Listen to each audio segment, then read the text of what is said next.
Hello सांग मैंने केमती अच्छा आपण मैंने welcome to my channel pause the moment. तो आज आम करवा पकोड़ी ये जो वर्षा पाग होती से वर्षा पाग आप जानते हैं वर्षा पाग आप पकोड़ी भल लगे।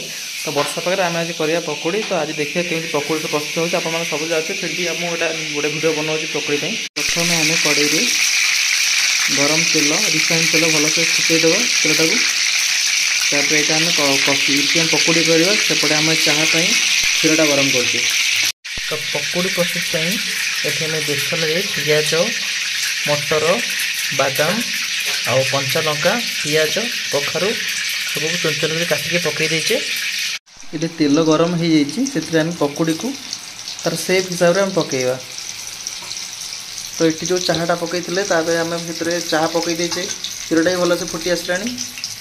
तो ये जो पकोड़ा भलसे गोड़े देवा जो चारिपट भलसे सीझी देन तापर आउ थे गरम होगा छाड़ीदे भलसे छाणियापी। चाह भी फुटी आसला चाह पकोड़ी वर्षा दिन भारी टेस्ट लगे। तो देखो सांग मैंने पकोड़ी का आउ थे भलसे गोड़ा गोटे भारी प्रथम पकोड़ी जोटा करते आप देखो पकोड़ा देखते केम सुंदर देखा दिन जो चाहटा भी करते चाहटा भी हो आसला। एवं आउ टे टेस्ट कर कहवा केम लगुच आप जनइबी वीडियो। भल सांग मैंने प्रस्तुत हो गला आमर पकोड़ी आ चा। तो ये आम टेस्ट करी कहवा केमी लगुच वीडियो आपण देख। तो यहाँ चाह आ पकोड़ी। तो पकोड़ा आम खाई कहवा केमी लगुच।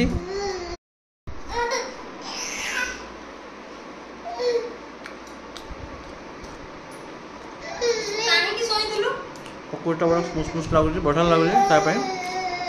तो आप शीत जो पाग दे वर्षा दिन घर निजे पकोड़ी प्रस्तुत करूँ। जब आप वीडियो भल लगे लाइक करेंगे शेयर करेंगे मो चैनल सब्सक्राइब कर दे। Thanks for watching. पुणी देखा नेक्स्ट वीडियो रे।